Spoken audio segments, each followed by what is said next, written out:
In the fall of 1902, after a disappointing season of attempting heavier than air flight, on the train ride home, Wilbur looked at his brother Orville and said, "I'm not sure if heavier than air flight, if man-powered flight will happen for another 1,000 years. They had had major setbacks. Their 1902 versions paled in comparison to their 1901. They increased the wingspan, but still weren't able to get it done. They weren't able to get off the ground and be able to have a successful heavier than air flight that was man-controlled." Hi, I'm Mike Harlander, and welcome to Run to the Roar podcast. Today, we're at the Wright Brothers Memorial in Kitty Hawk, North Carolina. Boy, I am so glad that Wilbur and Orville didn't allow 1902 to set them back so far, that they didn't push through that and decided, you know what, we're going to give it another shot in the following season. Because on December 17th, 1903, Orville Wright was able to take off and create a new paradigm in travel, heavier than air flight. What an amazing moment that must have been.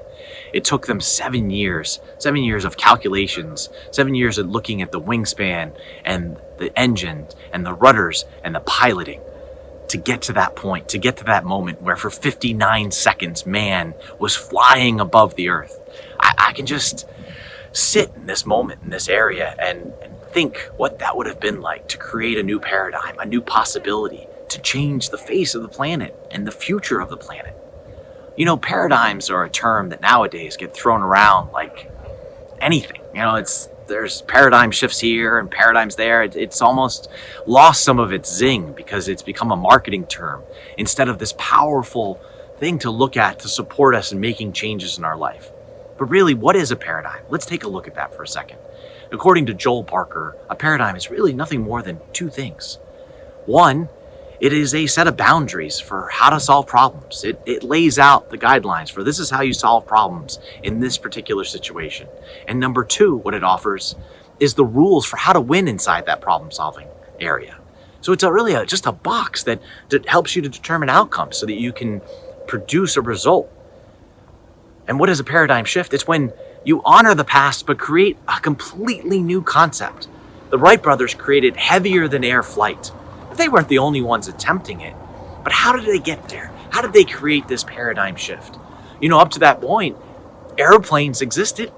The term, the patent, all of that is already out there. A lot of us think, at least, as a kid, I thought they invented airplanes. Like that was the thought that I have. I think Wright Brothers, they invented airplanes, Kitty Hawk. That's all I knew. But as you start to peel it back and start to look at what really occurred here, over the course of 7 years, what they realized is that there was three things that were needed in order to create this heavier than air flight, to create a controlled, powered flight that was sustainable. The wings were fine. Wings had existed. They had made some tweaks, but wings had existed. The engines had existed for many years up to that point. Combustion engines, all of that has existed. Propellers even existed. What didn't exist was piloting, was being able to control the sustained flight. If man wasn't able to do that, it had no possibility. In fact, if you look at the patents that the Wright brothers have, there's no airplane involved. It's the control systems. That's where their patent is. It's on the controls and how they could guide it. So on that fateful day, what they had figured out is how to control and be in unison with the wind, using the power, using the wings, but allowing the pilot to shift his weight. And how did they do that? They came from outside the industry. They weren't mechanics. They weren't part of the railroad. And they certainly weren't people that invented gliding. They leveraged all these points, but they came from bicycles. They owned a bicycle shop in Ohio. And they realized that the shifting of the weight that occurs when you turn a bicycle may be applicable to heavier than air flight. And they also started to look at birds. People were looking at engines and how the power of the engine is what was going to take people off. But really, they were looking at the birds and how they glided and shifted their weight. So between their research on the birds and their experience in the bicycling, that's where they were able to create this possibility, invent this new paradigm. Joel Barker also says that when a paradigm shifts, everyone goes back to zero. Everything goes back to zero. Well, my goodness. In 2020 and 2021 in this COVID pandemic that we're dealing with, is it not everything going back to zero? The thoughts that we had about the trajectory of life and where it was going and how we were going to get there, everything sort of got set back to zero. No, instead of looking at this as this time to, pull in and pull back, I wonder if we could start to open ourselves up to the possibility of what would it look like for us to create a paradigm shift within ourselves? What would it look like for us to fly? And when we look at this, so many of us, maybe we can learn something from the Wright brothers. There's three things they looked at when taking off, right? The wingspan, right? That's the support system, the structure that keeps you aloft. Maybe you need to do some work and find some people to get into your project or whatever it is that you're looking to do. You're looking for somebody that'll help lift you up. Second, maybe it's the power. Maybe it's your health or maybe it's the skill sets that you need, or the energy, the enthusiasm. You need someone there and you got to motivate yourself. You need the power to get going. Or maybe it's piloting. Maybe you need some control systems to put in place to help guide you to your destination. I recently finished my MBA, and I remember while I was going to my MBA, somebody I'd worked with looked at me and says, I don't understand why you're going to get your MBA. You're just a salesman. You're just a salesman. And what I realized is that person had viewed me and looked at me and realized, well, that's the paradigm. That's where I see Mike. Mike's a salesman, and he knows how to win in that paradigm. Sure, I know how to win in that paradigm. I love sales. I want to continue sales. I want to support people and training them in sales. Sales is a wonderful thing, but I didn't want to view it that I was just in that one paradigm. And over the course of those 2 years, when I saw my MBA, what I realized what I was really looking for was the controls, the piloting of a business. I had the power, the enthusiasm, the engine. I had that for a long time. The wingspan, the support, I have an incredible family and friends and a wife and a vision for where to lift myself and my family and to support others. But what I didn't have was the skills and the piloting. So let's start to look in our lives. What is it? Is it that we need the energy? We need the power to get off the ground? Is it the wingspan and the support system we need to look for? Or is it merely just the piloting?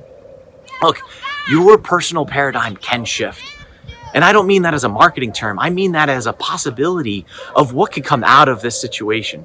As the world starts to open up, don't be stuck in pre-2021. Don't be stuck in the old ways of thinking that didn't serve you.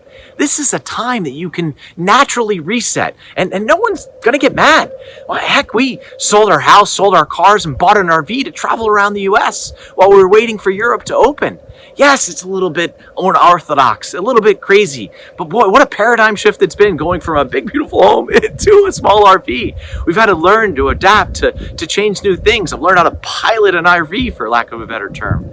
But there's so many possibilities out there. So look at those three things. Look at the rules and the boundaries you've set upon yourself in your current paradigm. And then look, if you need power, if you need vision, or if you just need some piloting tools, and get after it and start to create heavier than air flight for yourself. Now, there's no reason why the dreams of the past have to be put away. They just have to be tweaked. You just need to get off that train and come back the next season and get up in the air. And that next season is now. If you just look at where heavier than air flight has gone in this last week on Mars, a helicopter took off and traveled around. It was a Wright brother moment for JPL and the team at NASA. It's amazing the possibilities that exist if we're willing to allow the paradigm that existed in the past to sit there and appreciate what it gave us, but to be willing to look outside of it, to be willing to look where is it that we need support to take off and launch our dreams and our careers and the possibilities for your family. I want to send you guys as much love as I can and own this possibility for yourself. This is a magical ground that I'm on right now. I'm so excited to be here, but I'm excited because I want to share this message that you too can create your own heavier than air flight. So until next time, continue to run to the roar, and I'll be talking to you soon. Be well.